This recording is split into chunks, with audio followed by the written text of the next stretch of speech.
Bonjour monsieur Lamas. Bonjour, alors j'essaie de partager mon écran.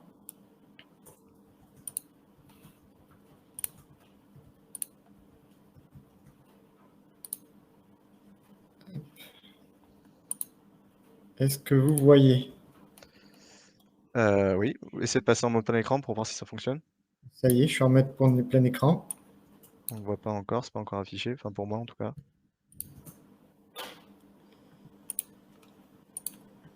Non, ça marche toujours On voit pas. juste, la présentation PowerPoint pour l'instant. Enfin, on voit pas si vous êtes passé en grand écran. Parce que chez moi, c'est en plein écran. Partage du bureau. Alors, je vais relancer le partage du bureau. Oui, allez-y, allez-y.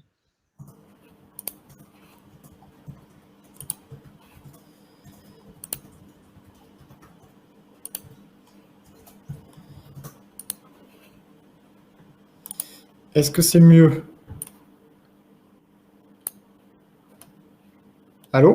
Oui, donc on voit toujours la présentation PowerPoint, mais on voit pas le plein écran. Alors, je suis en plein écran. Alors, je comprends que ça avait marché la dernière fois quand on avait fait les tests. Est-ce que vous partagez votre écran en entier ou seulement le PowerPoint? Alors, j'ai fait les deux en fait. La première fois, j'avais partagé l'écran en entier, ça n'avait pas marché. Donc, on va partager l'écran en entier de nouveau, voir. Partagez Peut-être que l'écran ça entier. va. Faut que vous partagez l'écran apparemment, en entier pour que ça marche. Écran entier, Mhm. autorisé.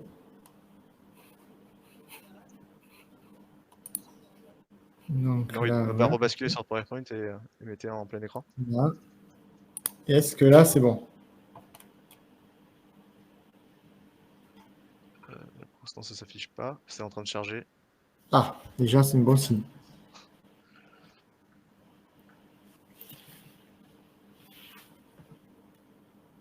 Vous me dites, parce que moi, quand je suis en plein écran, je vois que ma Ouais, présentation. pour l'instant, ça charge.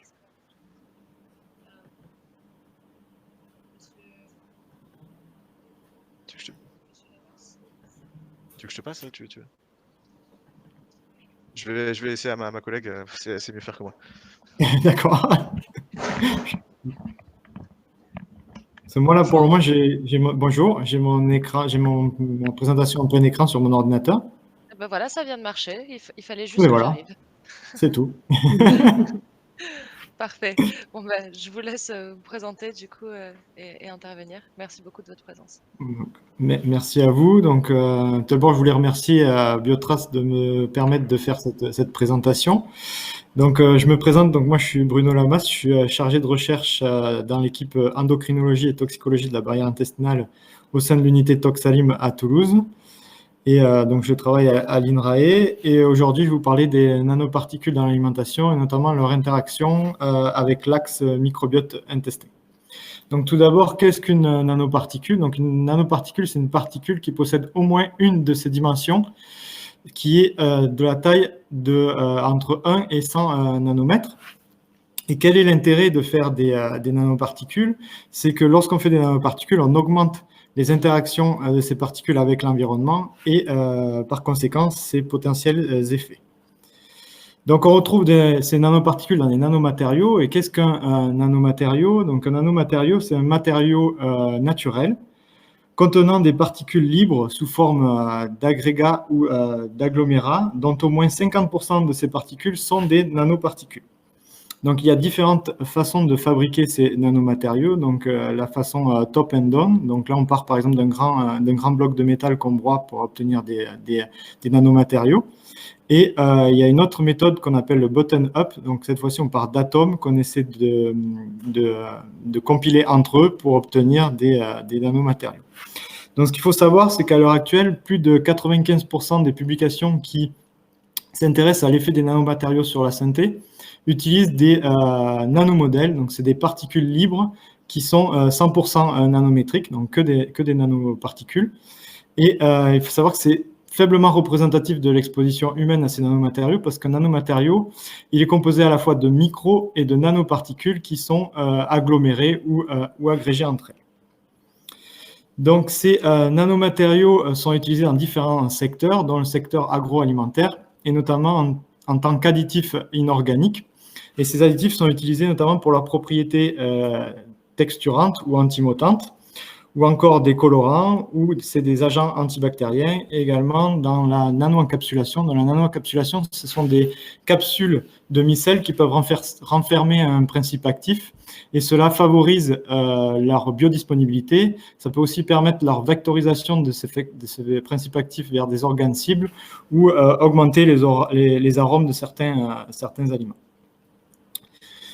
À l'heure actuelle, sur le marché, on retrouve, outre les nano-encapsulations qui sont en plein essor, ce qu'on retrouve principalement comme additifs inorganiques, ce sont la silice, le dioxyde de titane ou encore l'argent. Donc, en ce qui concerne l'argent de qualité alimentaire, ou le E174 de son petit nom de colorant, c'est un pigment donc argenté qu'on le retrouve notamment dans les dragées ou dans la pâtisserie, comme vous pouvez voir sur ces photos. Je ne sais pas si vous voyez ma flèche, j'espère que oui, sur ces photos. Donc les particules d'argent de l'additif E174 sont en feuillets d'argent, et ces feuillets ont une dimension nanométrique, notamment dans l'épaisseur, comme vous pouvez voir ici, qui fait moins de 100 nanomètres. Donc, selon l'Autorité européenne de sécurité des aliments, les niveaux d'exposition humaine chez l'adulte peuvent aller de 0,03 à 0,6 microgrammes par kilogramme de poids corporel et par jour en fonction des scénarios. Et chez l'enfant, on peut monter jusqu'à 2,6 microgrammes par kilogramme de poids corporel et par jour. En ce qui concerne le dioxyde de titane, donc un des additifs les plus utilisés, le dioxyde de titane de qualité alimentaire, ou le E171, c'est un colorant blanc qui est souvent utilisé dans les plats préparés, notamment les sauces blanches. On en retrouve aussi beaucoup dans les confiseries, dans les chewing-gums ou encore dans le dentifrice. Et les particules de ce E171 ont une répartition de taille qui vont de 20 à 340 nanomètres. Et en fonction des lots de cet additif, certains lots peuvent contenir jusqu'à 55% de nanoparticules. Donc, il faut savoir qu'il n'y a pas de valeur toxicologique de référence pour le TiO2 de qualité alimentaire, et il n'y a pas non plus de limite maximum de quantité d'utilisation. Et selon l'EFSA, le niveau d'exposition chez l'adulte à cet additif peut aller jusqu'à 6,8 mg chez l'adulte, et on peut monter jusqu'à 10,4 mg pour l'enfant. Enfin, en ce qui concerne le dioxyde de silice de qualité alimentaire, ou le E551, c'est un agent antimottant qui est utilisé dans le sel, le sucre, le cacao en poudre, les épices, les soupes biophilisées. On en retrouve même dans les laits pour bébé, les laits en poudre pour bébé. Ils sont utilisés pour que les poudres restent en poudre, qu'elles ne se fichent pas avec l'humidité. Donc, les particules qui composent cet additif alimentaire ont une taille de 15 à 20 nanomètres, donc c'est toutes des nanoparticules, mais elles sont agrégées entre elles par des liaisons covalentes ou fusionnées en chapelets.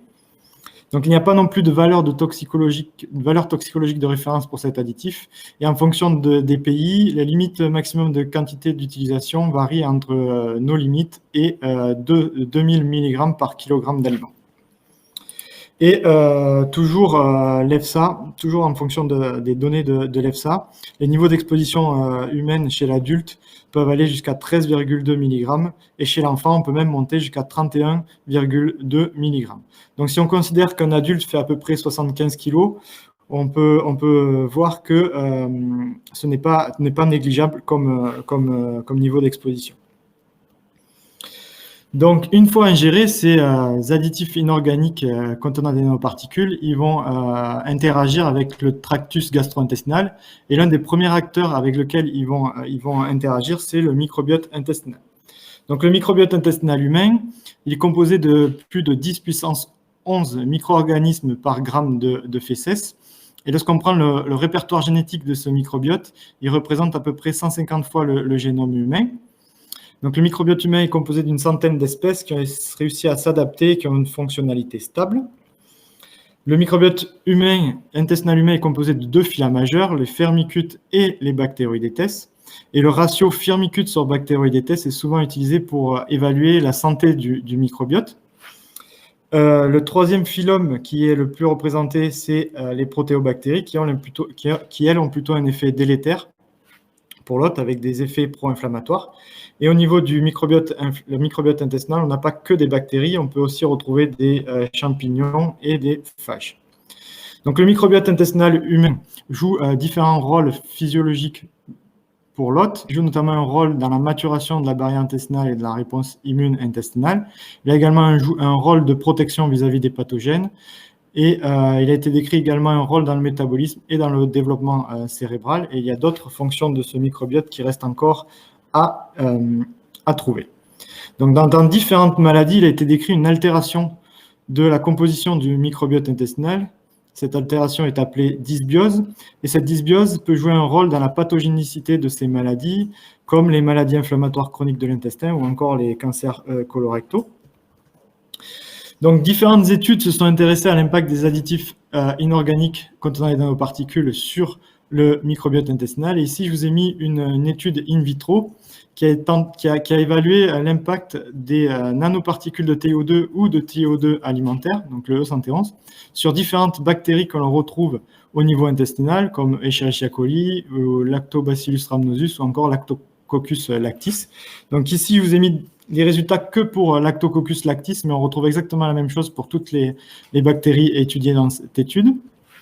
Et ce qu'on voit, c'est que pour les fortes concentrations, que ce soit pour les nanoparticules de TiO2 ou pour le TiO2 alimentaire, on voit une diminution de la prolifération de ces bactéries, qui est associée à, comme vous pouvez le voir ici, à la lyse de ces bactéries intestinales en présence des nanoparticules de TiO2 et du TiO2 alimentaire.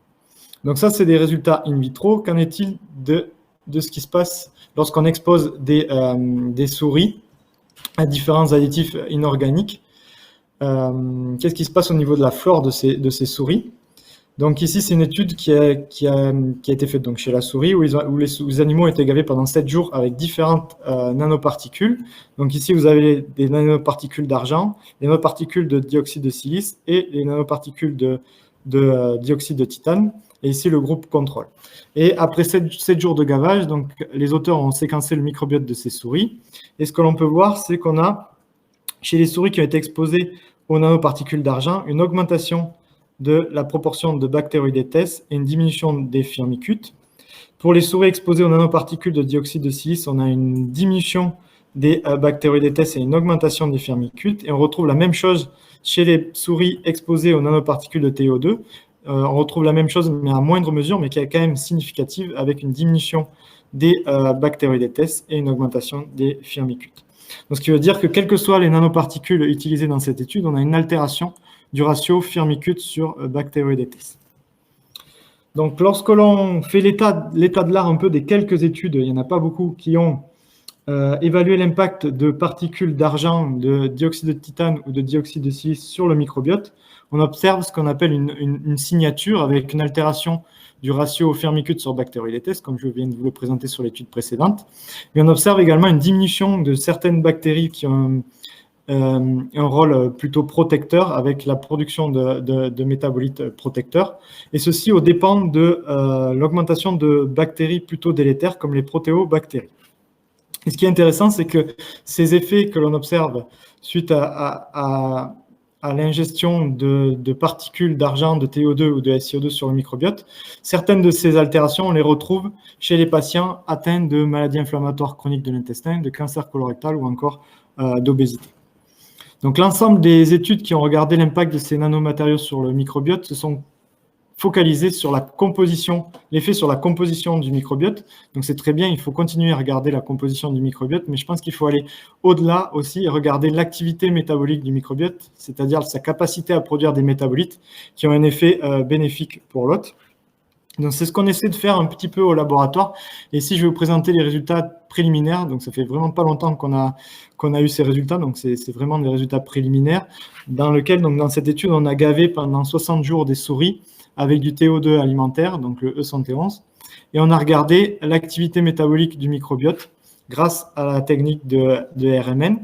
Et ce qu'on peut voir ici, c'est qu'on a une altération de l'activité métabolique du microbiote avec une activité métabolique qui est modifiée chez les souris qui ont reçu l'additif comparé au contrôle.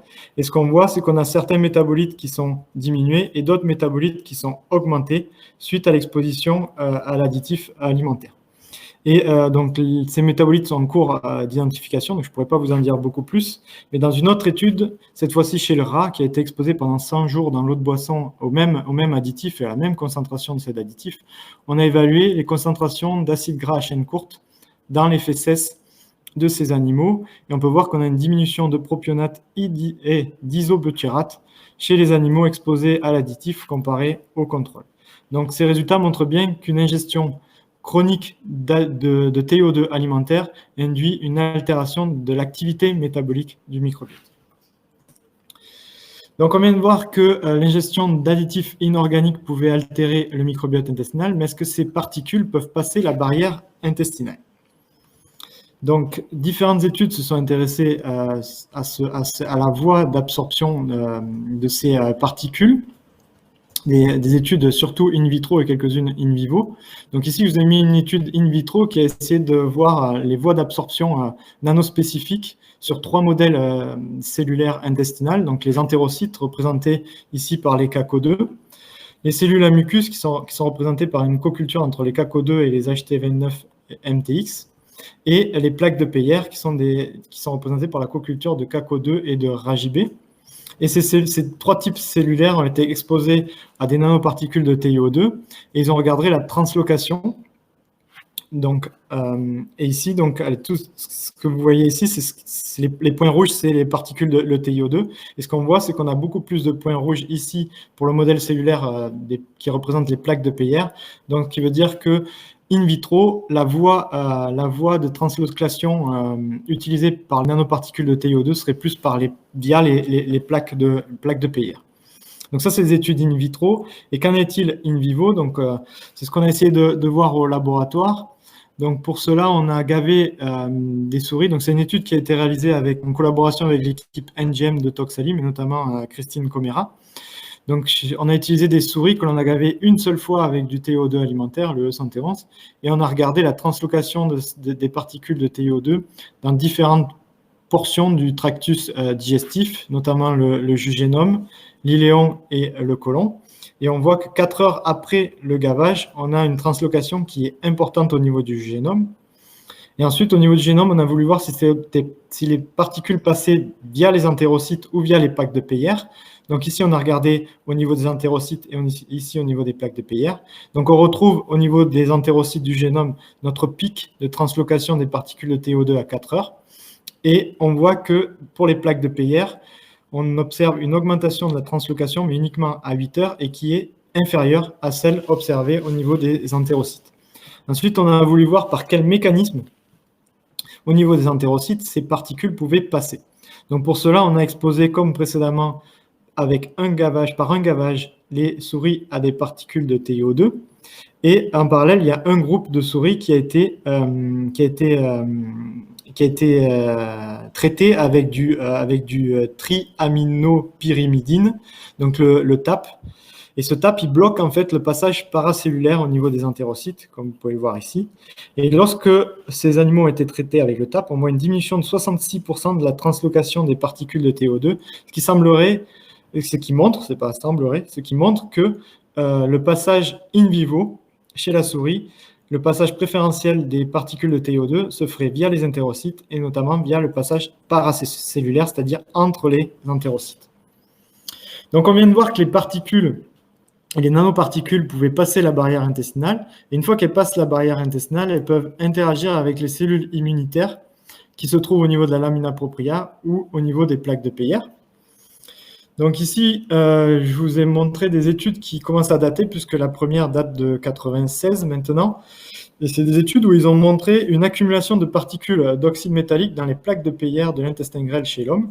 Et ils ont essayé d'identifier ces particules. Ils ont vu que c'était du silicate d'ammonium, du dioxyde de titane ou du dioxyde de silice qui peuvent venir en partie de l'ingestion d'additifs alimentaires, donc le E111 ou le E551 par exemple.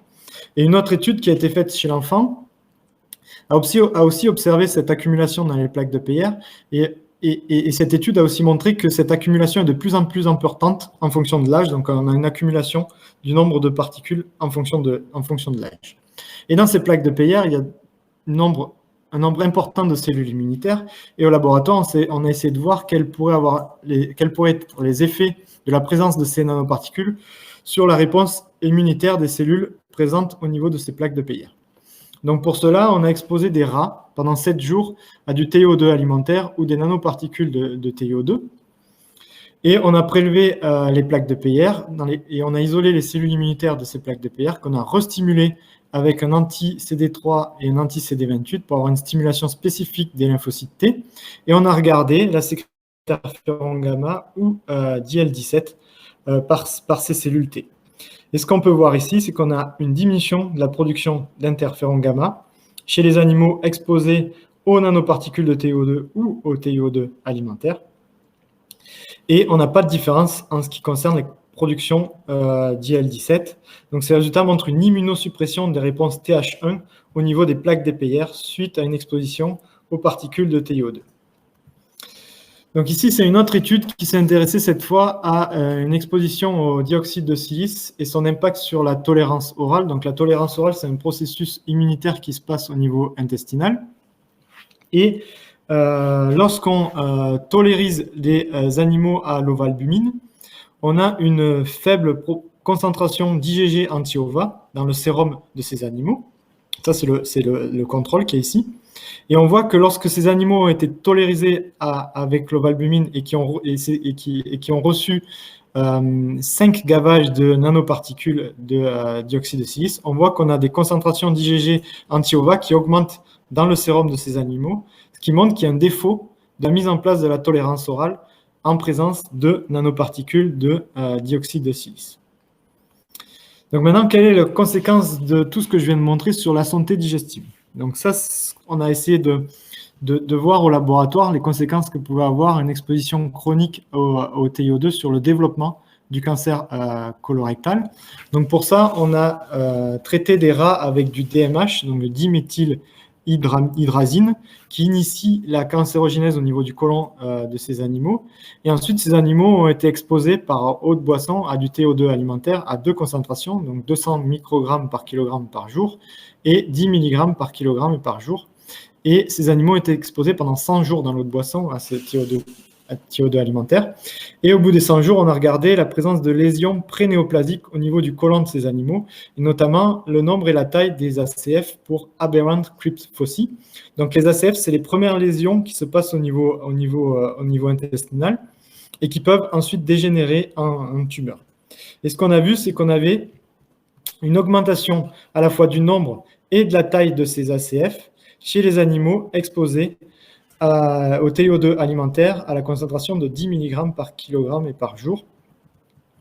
Il y a donc un effet promoteur d'une exposition chronique à cet additif sur le développement du cancer colorectal, et cet effet promoteur a été confirmé par d'autres chercheurs chez la souris sur des tumeurs formées. Donc on voit ici que les souris exposées à l'additif E111 ont un nombre de tumeurs plus important que les souris non traitées. Ensuite, je vous ai mis une autre étude qui, cette fois-ci, s'est intéressée à l'effet de l'ingestion de nanoparticules de TiO2 sur le développement de colites. Et donc, pour cela, les auteurs ont exposé des souris pendant 7 jours au DSS pour induire une colite et ont gavé, ou pas, les animaux avec des nanoparticules de TiO2. Et ils ont regardé notamment la longueur du côlon. On voit qu'on a une diminution de la longueur du côlon chez les animaux exposés aux nanoparticules de TiO2, qui est associé à un score histologique plus important et un nombre de cellules immunitaires, une infiltration de cellules immunitaires plus importante au niveau du côlon chez les animaux exposés au TiO2, aux nanoparticules de TiO2. Ce qui veut dire qu'on a un effet promoteur des nanoparticules de TiO2 sur l'inflammation intestinale due à la colite. Et ce qui est intéressant dans cette étude, c'est que lorsque les auteurs ont exposé des souris NLRP3-KO, donc NLRP3, c'est une protéine qui est impliquée dans l'inflammasome, on perd cet effet promoteur avec une taille du côlon qui est identique au contrôle. On a également un score histologique qui est identique au contrôle entre les souris exposées et les souris non exposées au TiO2. Et on a perdu également cette augmentation du nombre de cellules immunitaires au niveau du côlon. Donc, cette étude montre que l'effet promoteur des nanoparticules de TiO2 sur la colite passerait via la protéine NLP3. Donc, en conclusion, lorsqu'on ingère des additifs inorganiques qui contiennent des nanoparticules, ces particules peuvent induire une altération du microbiote, mais peuvent également avoir des effets délétères directement sur la barrière intestinale et sur la réponse immunitaire. Et cela va induire un cercle vicieux qui peut augmenter la dysbiose, et cela peut aboutir chez les personnes susceptibles à une micro-inflammation intestinale et favoriser ainsi le développement de maladies chroniques telles que les maladies inflammatoires chroniques de l'intestin, par exemple.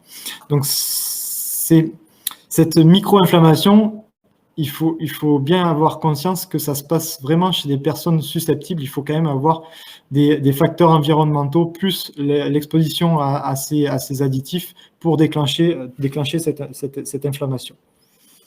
Donc, à la question savoir si l'ingestion d'additifs inorganiques qui contiennent des nanoparticules peut être un risque pour la santé de l'homme. Donc ça, c'est une question à laquelle il va falloir répondre au cas par cas. Ce qu'il faut savoir, c'est que la majorité des études qui sont menées actuellement sont effectuées avec des nanomodèles, donc des particules 100% nanométriques, et ce n'est pas représentatif de l'exposition humaine à ces additifs, puisque les additifs sont composés à la fois de micro- et de nanoparticules qui sont agrégées ou agglomérées entre elles pour la plupart. Donc il y a besoin actuellement de mettre en place des études dédiées pour évaluer l'impact de ces additifs inorganiques sur la santé humaine. Et ces études devront prendre en compte la voie orale avec des expositions chroniques aux faibles doses qui sont représentatives de l'exposition humaine, avec une incorporation ou non à la matrice alimentaire de ces additifs alimentaires. Et dans ces études, il faudra prendre en compte également le microbiote intestinal, puisqu'on a vu qu'il jouait de nombreux rôles physiologiques pour l'hôte, et regarder l'impact de ces additifs inorganiques sur la composition, mais également sur l'activité métabolique. Et il faudra voir également si l'ingestion chronique de ces additifs inorganiques peut être un facteur de susceptibilité à des maladies chroniques. Donc, je voulais remercier toutes les personnes du laboratoire et nos collaborateurs qui ont participé aux différents résultats issus de notre laboratoire que je vous ai présentés aujourd'hui.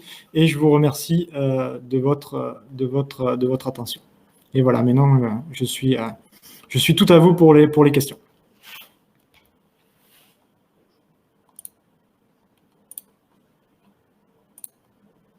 D'abord, bonjour. Bonjour, j'espère que je n'ai pas été trop vite. Non, c'était très intéressant. Merci pour cette présentation. On a plusieurs questions de notre côté. Oui. Alors la première, c'était de savoir pourquoi il n'y avait pas de valeur de référence pour le dioxyde de titane et le dioxyde de silice. En fait, est-ce que c'est faute de recherche ou la difficulté liée à de démontrer son impact néfaste? Alors j'ai la date pour le TiO2, mais j'ai pas celle du SiO2 en tête. Il faut savoir que le dioxyde de titane, il a été mis sur le marché en 1966, donc ça commence un petit peu à dater. Donc bien sûr, à chaque fois qu'il y a une mise sur le marché d'un additif alimentaire, donc les industriels ils font des tests. Mais en fait, les agences ont considéré que à l'issue de ces tests, ils ont vu qu'en fait l'absorption du TiO2 au niveau intestinal était très faible. Donc il y a moins de 1% des particules qui passent au niveau sanguin. Ils ont donc estimé que en fait les effets potentiellement toxiques du TiO2, vu la proportion de TiO2 qui passe dans le sang, étaient relativement faibles, et à ce moment-là, ils n'ont pas mis de limite de quantité d'utilisation pour cet additif-là.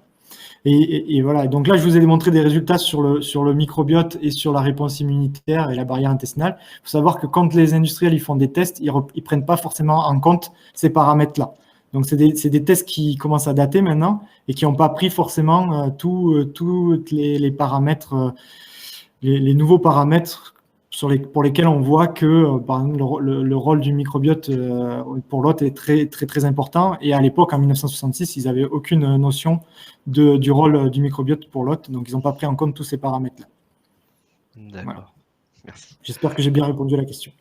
Oui, c'était très complet, merci. Alors, une autre question, c'était de savoir si la diminution du fonctionnement du système immunitaire chez la souris lors d'injections de nanoparticules, elle a été testée lors d'une infection bactérienne, justement pour voir si ce système immunitaire restait bloqué. Alors, j'ai pas d'études en tête, justement. Souvent, alors là, je vous ai mis l'exemple pour le TiO2, on voit une immunosuppression. Il n'y a pas eu de challenge derrière avec des bactéries. Il y a d'autres études avec d'autres additifs tels que l'argent, par exemple, qui ont montré qu'il y avait plutôt un effet pro-inflammatoire, donc une augmentation de la réponse immunitaire inflammatoire. Lorsqu'on a une immunosuppression, donc il n'y a pas d'études qui ont montré ça, mais on peut très bien imaginer que lorsqu'on est en présence d'un pathogène, la réponse immunitaire ne se fera pas correctement puisqu'on a une immunosuppression due à la présence des nanoparticules, et on pourrait donc avoir un boom de ce pathogène et des effets délétères pour l'autre. Mais pour le moment, il n'y a pas d'études, notamment pour le TiO2, qui sont focalisées là-dessus. Donc justement, c'est ce que je disais dans la conclusion, c'est qu'il y a beaucoup de choses encore à faire et il n'y a pas d'études encore sur ce point-là. Voilà. On essaie de mettre ça en place au laboratoire. Donc, c'est des choses qu'on est en train de faire. Alors ensuite, on cherchait à savoir, on voit qu'il y a beaucoup plus de maladies inflammatoires chroniques de l'intestin de chez l'enfant. Et c'était de savoir si la présence de ces nanoparticules chez la mère lors des grossesses pouvait avoir un effet lors du développement du microbiote chez le fœtus.